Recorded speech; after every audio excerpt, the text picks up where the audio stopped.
ఒక్కసారి కొమ్మూరి గోల్డ్ కి కాల్ చేయండి. తాకట్లో ఉన్న మీ బంగారాన్ని విడిపించి మార్కెట్ ప్రైస్ కి వాళ్ళు కొనుక్కుని మిగతా డబ్బులు మీకు ఇచ్చేస్తారు. అందరికీ నమస్తే, వెల్కమ్ టు మనం టీవీ. నేను మీ పవన్ పేస్వాడ. కల్వకుంట్ల కవిత తానే ఆ లేఖ రాసినట్లు స్పష్టం చేశారు. తన నాన్నగారికి కొన్ని ప్రశ్నలు సంధించినట్లు, అదేవిధంగా కొన్ని పాజిటివ్ ఫీడ్బ్యాక్ని, కొంత నెగిటివ్ ఫీడ్బ్యాక్ని కవిత అందించిన విషయం తెలిసిందే. అయితే ఈ లేఖ పర్సనల్గా రాసినటువంటి ఈ లేఖ బయటికి రావడానికి కొంతమంది వ్యక్తులే దీనికి కారణం అంటూ, కొంతమంది కోవట్లీ పనిచేశారంటూ చెప్పడం జరిగింది. మరొక ముఖ్యమైన విషయం వెల్లడించారు కల్వకుంట్ల కవిత, ఎమ్మెల్సీ కవిత. ఆమె కేసీఆర్ చుట్టూ కొన్ని దెయ్యాలు ఉన్నాయని సుస్పష్టంగా చెప్పడం జరిగింది. ఎవరిని ఉద్దేశించి ఈ వ్యాఖ్యలు చేశారు, కవిత మాటల వెనక అర్థం ఏంటి, దీనిపైన విశ్లేషణ తీసుకుందాం. మనతో పాటు జర్నలిస్ట్ టీఆర్టీవీ తిరుపతి ఉన్నారు, ఆయనతో మాట్లాడదాం. అన్న నమస్తే. నమస్తే. కవిత వ్యాఖ్యల వెనక అర్థం ఏంటి?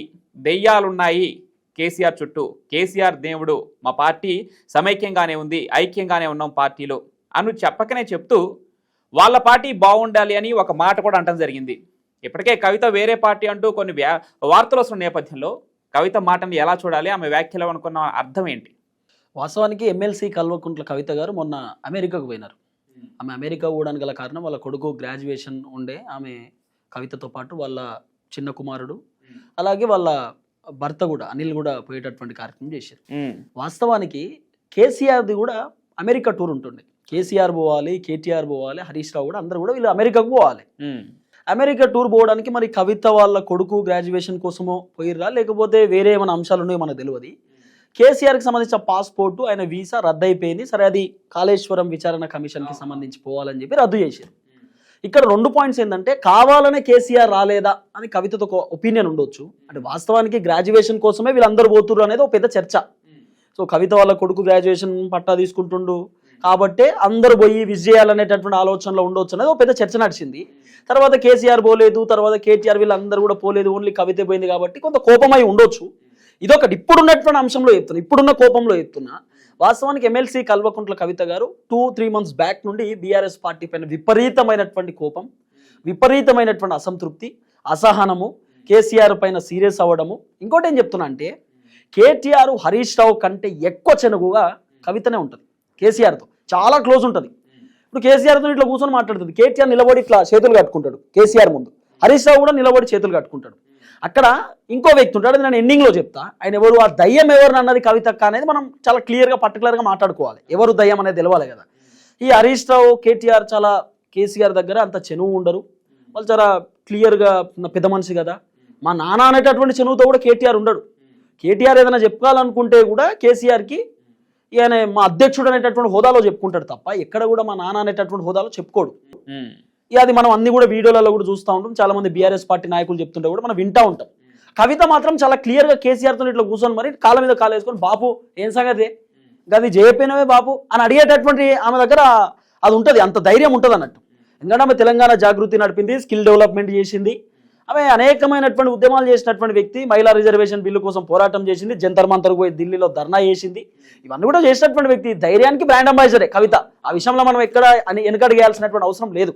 వాస్తవానికి ఎమ్మెల్సీ కవితక్కకు కేసీఆర్ పైన ఎందుకు కోపం వచ్చింది? కోపం రావడానికి గల కారణం ఏంటంటే 3 పాయింట్లు. ఒకటి, కవిత ఢిల్లీ లిక్కర్ స్కామ్ కేసులో ఆమె తిహార్ జైలు పోయి వచ్చినారు. అవును, తిహార్ జైలు పోయినప్పుడు కేసీఆర్ ఒక్కసారి కూడా కన్న బిడ్డ, అట్లనే బీఆర్ఎస్ పార్టీలో కీలక పాత్ర, మహిళలకు సంబంధించినటువంటి నాయకురాలు, బీఆర్ఎస్లో ఆమె చేసినటువంటి పోరాటం, ఆమె చేసే క్రియాశీలక పాత్ర ఎవరు చేయలే మహిళలకు సంబంధించిన అంశంలో.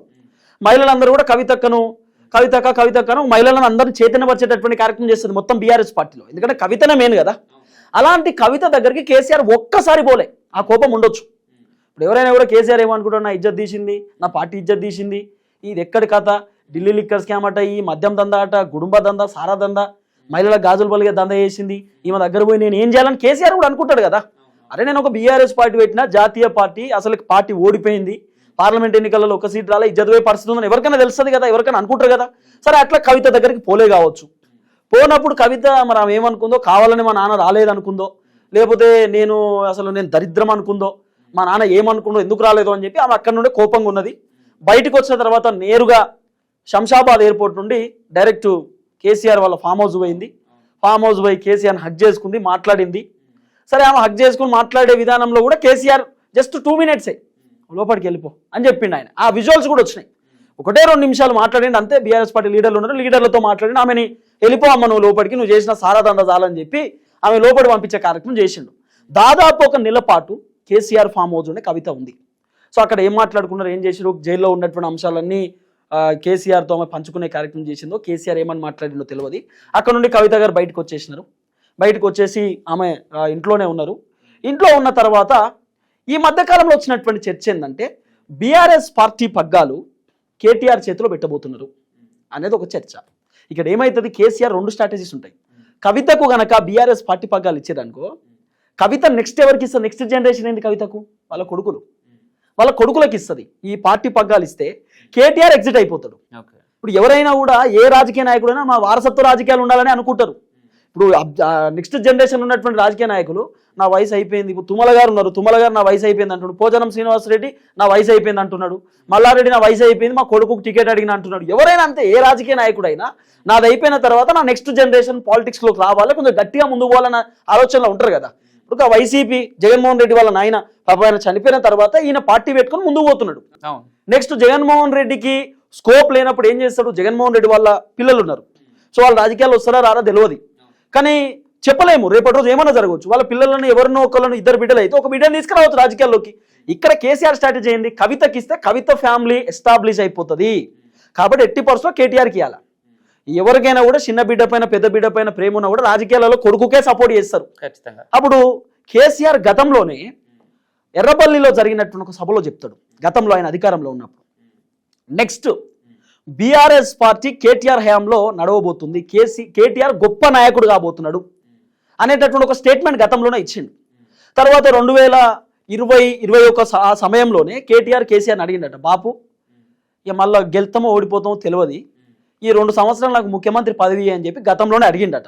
అడిగితే కేసీఆర్కి ఇప్పుడున్న పరిస్థితులలో నీకు ముఖ్యమంత్రి పదవి ఇస్తే నా దుకాణం బంద్ అవుతుంది, ఈటల హుజరాబాద్లో గెలిచిండు, దుబ్బాకాల రఘునందన్ రావు గెలిచిండు, ఇక్కడ చూసుకుంటేనేమో బీజేపీ మళ్ళీ గెలిచేటట్టుండు, రాజగోపాల్ రెడ్డి మన దుకాణం బంద్ అవుతుంది బిడ్డ వద్దు అని చెప్పి అప్పుడు కేటీఆర్కు ముఖ్యమంత్రి పదవి కూడా ఇవ్వలే. వాస్తవానికి అప్పుడే ఇవ్వాల్సింది కానీ ఇవ్వలే. అప్పుడు కొంత క్లోజ్ చేసే కార్యక్రమం చేశారు. తర్వాత కేటీఆర్ కవిత జైలు నుండి బయటకు వచ్చినప్పుడు ఏం చెప్పిందంటే ప్రెస్ మీట్లో అందరూ ముఖ్యమంత్రులు జైలుకు పోయి వచ్చిన వాళ్ళే, చంద్రబాబు నాయుడు జైలుకు పోయి వచ్చిండు, ఆ తర్వాత రేవంత్ రెడ్డి జైలుకు పోయి వచ్చిండు, కేసీఆర్ గారు జైలుకు పోయి వచ్చారు, ఇట్లా అందరూ ముఖ్యమంత్రులు జైలుకు పోయి వచ్చినటువంటి వ్యక్తులు వీళ్ళు జైలుకు పోయి వచ్చిన వాళ్ళు ముఖ్యమంత్రులు అయ్యారు. ఏమో అండి మా చెల్లె కవిత కూడా ముఖ్యమంత్రి కావచ్చు అని ఒక స్టేట్మెంట్ ఇచ్చిండు. ఎవరికైనా మీకైనా నాకైనా మన ఇంట్లో మనం కొట్లాడినప్పుడు మా తమ్ముడు జైలుకు పోయిండు వాడు బయటకు వచ్చిందంటే ముఖ్యమంత్రి అయితే మీరు నా గురించి బయట ప్రెస్ మీట్లో చెప్పినాక నాకు ఎంత ధీమా ఉంటుంది, నేనే సీఎం అనుకుంటాం కదా. కవితక్క కూడా అట్టే అనుకుందేమో, ఏమో మా అన్న నన్ను సీఎం అంటుండు నేనే ముఖ్యమంత్రి అంటే నెక్స్ట్ నేనే కావచ్చు అని అనుకుంది పాపం. అనుకుంటే ఇవాళ సీన్ ఏంది, కేటీఆర్ చేతిలో బీఆర్ఎస్ పగ్గాలు, Harish Rao వేల్చినటువంటి bomb. Harish Rao press meet పెట్టి కేటీఆర్కు బీఆర్ఎస్ పగ్గాలు ఇచ్చినా నేను పని చేస్తాను, నేను రెడీగా ఉన్నా అనేటటువంటి ఒక స్టేట్మెంట్ ఇచ్చింది. కవితకు మొత్తం అర్థమైపోయింది, ఇక నా చేతులకు బీఆర్ఎస్ పార్టీ రాదు, నేను ఉత్తకతే ఇల్లు ఉన్నా ఉత్తదే తోలుబొమ్మ లెక్కనే, స్టార్టింగ్ నుండి నన్ను పట్టించుకుంటలేరు. పాపం కవిత గారు ఎంపీగా పోటీ చేసి ఓడిపోయారండి, ఎమ్మెల్యేగా పోటీ చేసి ఓడిపోతే నా బిడ్డ అలుగుతుంది నా మీద కోప్పడుతుందని చెప్పి నామినేటెడ్ ఎమ్మెల్సీ పదవి ఇచ్చింది తెలుసా. నామినేటెడ్ మొన్న 2023 కాదు ముందు 2018కి సంబంధించిన ఎలక్షన్స్లో ఓడిపోతే నా బిడ్డ బలవలు ఏడుస్తుంది పాపం కన్నీళ్ళు పెట్టుకుంటుందని చెప్పి కేసీఆర్ నామినేటెడ్ ఎమ్మెల్సీ ఇచ్చిండు. ఏం చేయాలో అర్థం కాక, ఎందుకంటే ఆమె అలుగుతుంది ఎక్కువ కేసీఆర్ మీద, అట్లా నామినేటెడ్ పదవి ఇచ్చిండు. కవిత బాధ ఒకటే, బీఆర్ఎస్లో నాకు లైఫ్ లేదు, అయిపోయింది నా పని అయిపోయింది, ఈ కేటీఆర్ నన్ను ముందడబడనిచ్చేటట్టు లేడు. అవసరం అనుకుంటే రాజకీయాలలో పవన్ ఏదైనా ఉంటుంది, రాజకీయాలలో ఏ రాజకీయం మన రిలేషన్ని కూడా వద్దనుకునే రాజకీయాలు ఉంటాయి. వైఎస్ జగన్మోహన్ రెడ్డి వైఎస్ షర్మిలను వద్దని చెప్పిండు, ఇంట్లోకి వెళ్ళి బయటికి పంపించేసిండు రాజకీయాల కోసం ఎదగడానికి. సో ఏదైనా జరగవచ్చు చెప్పలేం కదా. సో కేటీఆర్ కూడా అంతే, రాజకీయాల కోసం ఎవరినైనా కూడా పక్కన పెట్టేటటువంటి అవకాశం ఉండొచ్చు. హరీష్ రావు కేటీఆర్కి ఇచ్చేటటువంటి ప్రాధాన్యత కవితకు లేదు, బీఆర్ఎస్ పార్టీలో అసలు ఇచ్చే పరిస్థితి లేదు.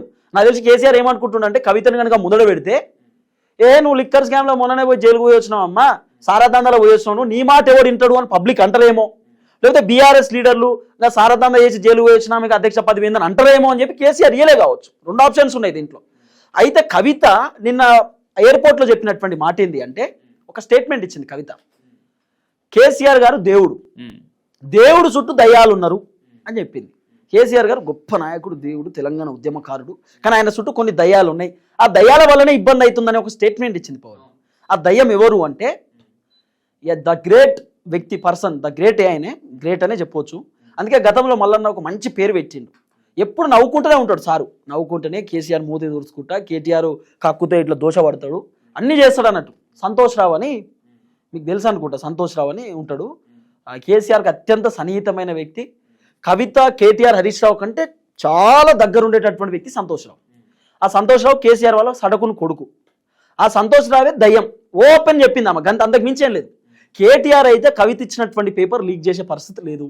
ఇన్ కేసు లీక్ చేసినా ఆశ్చర్యపోని అవసరం లేదు. కేటీఆర్ సంతోష్ రావుతో లీక్ చేపిస్తాడు. చేపిస్తే కేటీఆర్కి ఏం పని ఉంటుంది? కవిత పేపరే లీక్ చేయాలా, వేరే పని ఉండదా? ఇప్పుడు ఏంటంటే సంతోష్ రావు అనేటటువంటి వ్యక్తి ఈ కేటీఆర్తో కొలాబ్ అయ్యి ఎట్లయినా కవిత వేరే దుకాణం పెట్టుకోనికి రెడీగా ఉంది. అసలు ఆమె రాసినటువంటి, ఇప్పుడు ఏ వ్యక్తినైనా బ్లేమ్ చేయాలంటే ఏదో ఒకటి చేయాలి.